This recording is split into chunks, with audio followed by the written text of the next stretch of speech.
مراقبة وتهديد ومواد مخدرة، وفاة غامضة لباحثة مصرية في فرنسا. يا ترى ايه الحكاية؟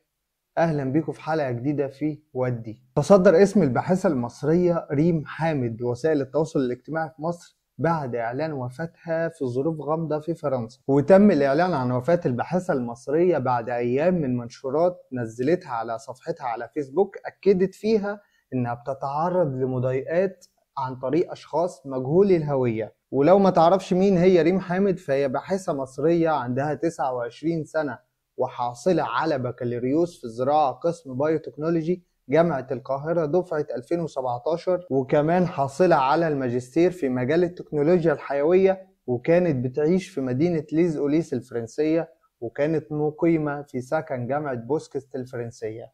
كمان كتبت على حسابها على فيسبوك انها بتتعرض لتصرفات غريبة ومريبة، زي مثلا مراقبتها من اشخاص بعينهم، او عن طريق محاولة التجسس واختراق تليفوناتها واجهزتها، وتهديدها بالسكوت عن امر ما يخص طبيعة ابحاثها وشغلها في فرنسا.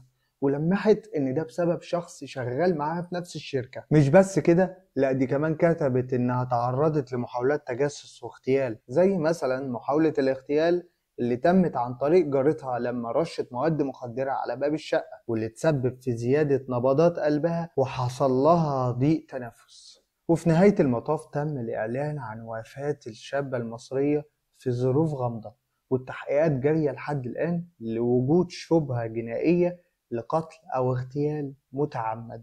وللعلم دي مش المرة الأولى اللي يحصل فيها حاجة شبه كده.